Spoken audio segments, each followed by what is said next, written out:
Assalamualaikum warahmatullahi wabarakatuh. Apa kabar anak-anakku sekalian? Sehat semua ya. Jangan lupa sarapan. Untuk memulai pelajaran, alangkah lebih baiknya kita berdoa menurut agama dan kepercayaan masing-masing. Berdoa dimulai.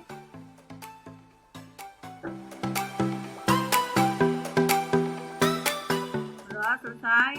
Materi kita hari ini memasuki KD 3.10 ya, menganalisis laporan keuangan sederhana. Apa yang dimaksud dengan laporan keuangan? Laporan keuangan adalah catatan informasi keuangan suatu perusahaan dalam periode akuntansi tertentu yang digunakan untuk menggambarkan kinerja suatu perusahaan. Artinya perusahaan di sini baik atau tidaknya bisa dilihat dari laporan keuangannya. Ada juga menurut TSAK nomor 1 tahun 2015 dan menurut Baridwan. Kalian bisa baca ya. Lanjut. Apa aja yang biasa meliputi laporan keuangan? Biasanya ada neraca, ada laporan laba rugi, perubahan ekuitas, laporan arus kas, catatan dan laporan lain serta materi penjelasan yang merupakan bagian integral dari laporan keuangan. Nah, di sini beberapa laporan keuangan ya, kalian bisa lihat di sini financial statement, ada statement of cash flow, statement of change in equity, statement of comprehensive income, statement of financial position. Lanjut, pemakai laporan keuangan. Di sini pemakai laporan keuangan meliputi investor, karyawan, pemberi pinjaman, pemasok, pelanggan, pemerintah dan masyarakat. Mereka ini membutuhkan laporan keuangan untuk bahan evaluasi mereka terhadap kondisi keuangan laporan perusahaan tersebut. Tujuan laporan keuangan di sini menurut Ikatan Akuntansi Indonesia adalah menyediakan informasi yang menyangkut posisi keuangan, kinerja, serta perubahan posisi keuangan suatu perusahaan yang bermanfaat bagi sejumlah besar pemakainya dalam mengambil keputusan. Karakteristik kualitatif laporan keuangan di sini ada 4 faktor, yaitu terdiri dari laporan keuangan itu harus dapat dipahami. Artinya pengguna memahami apa yang diinformasikan dalam laporan keuangan tersebut yang disajikan dalam keuangan tersebut. Yang kedua, relevan artinya laporan keuangan tersebut dapat mempengaruhi keputusan penggunanya. Yang ketiga, keandalan laporan keuangan di sini maksudnya bebas dari kesalahan material dan menyesatkan para penggunanya. Yang keempat, dapat diperbandingkan, artinya laporan keuangan tersebut bisa diperbandingkan dari periode sebelumnya ke periode sekarang atau periode yang akan datang. Lanjut ke manfaat laporan keuangan. Di sini ada dari segi internal ya, untuk pengelolanya dan untuk karyawannya. Untuk pengelolanya apa? Artinya laporan keuangan tersebut bisa dihitung dari efektivitasnya. Misalkan dari sisi budgeting, dapat dikontrol nggak, memberikan laporan laba yang akurat nggak, data-datanya dapat dipercaya atau tidak. Yang kedua,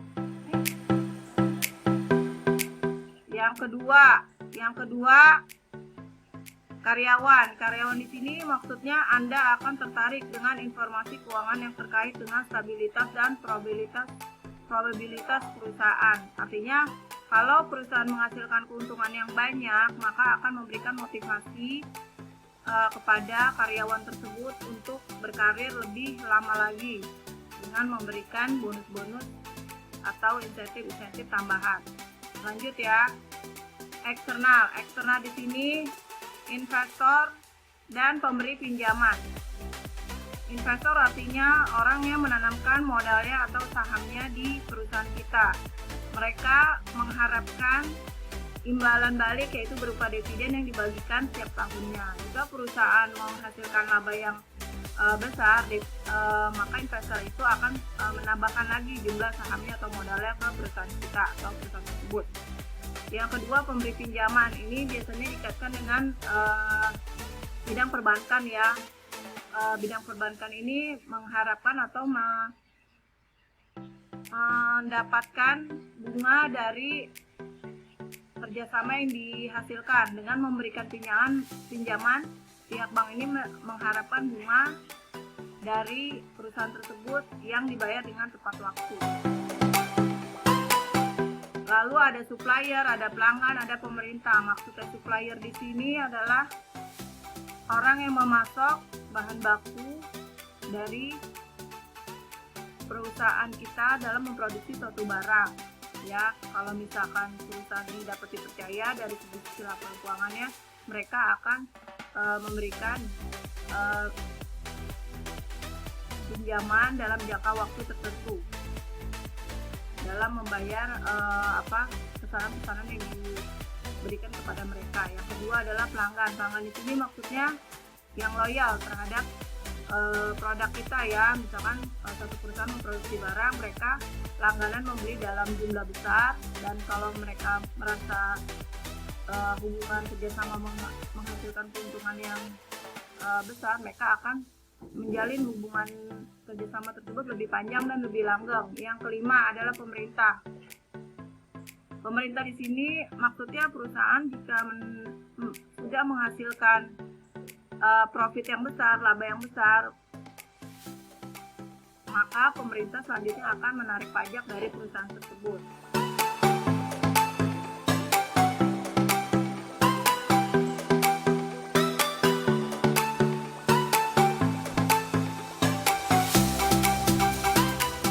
Lanjut ya ke laporan laba rugi. Laporan pertama di laporan keuangan tersebut.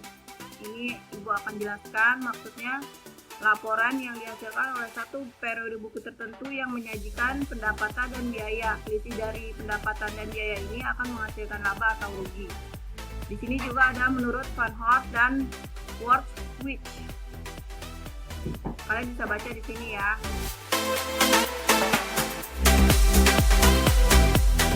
Nah, di sini yang berhubungan dengan laba-laba ada disebut laba kotor dan laba operasi. Laba kotor maksudnya di sini penjualan bersih dikurangi harga pokok penjualan, maka disebut itu laba kotor. Kemudian laba operasi adalah selisih antara penjualan dengan biaya dan beban operasi. Ada juga laba sebelum pajak, laba yang diperoleh perusahaan sebelum dikenakan pajak penghasilan.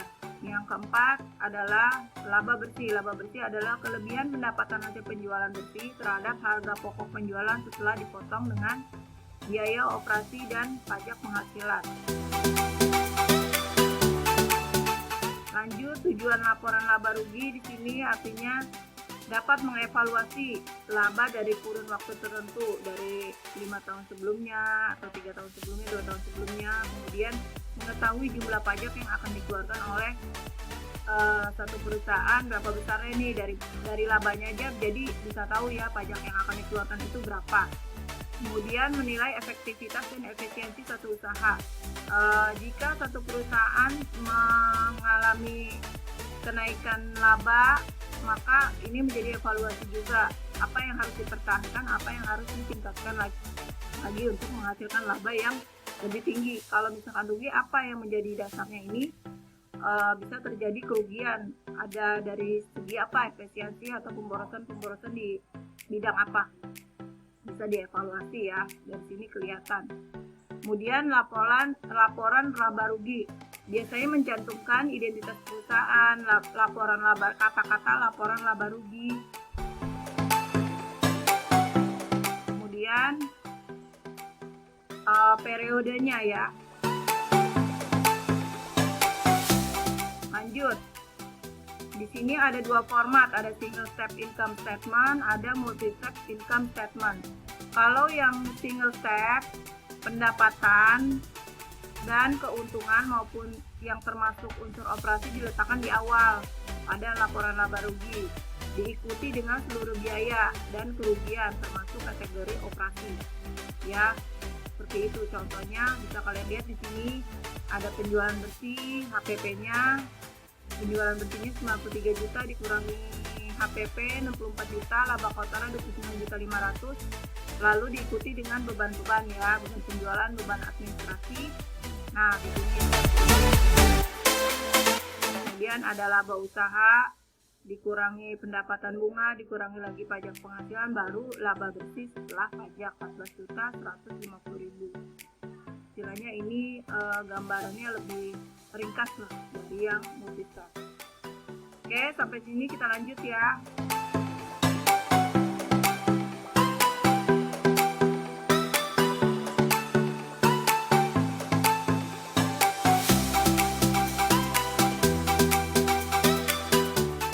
Multi-step income statement.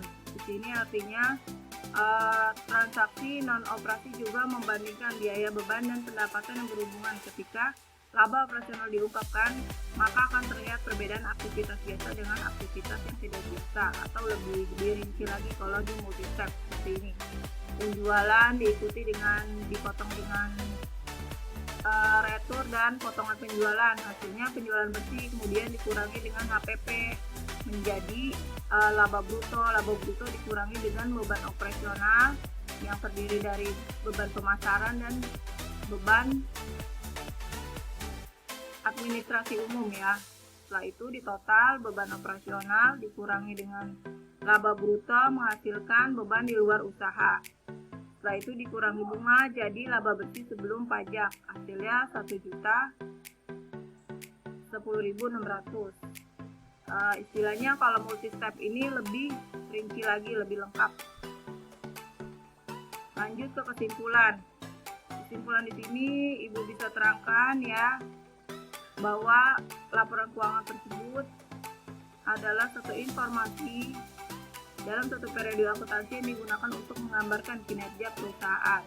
Dalam laporan laba rugi ada pembagian laba, ada yang disebut laba kotor, laba operasi, laba sebelum pajak, laba bersih. Kemudian format dalam laba rugi ada single step, ada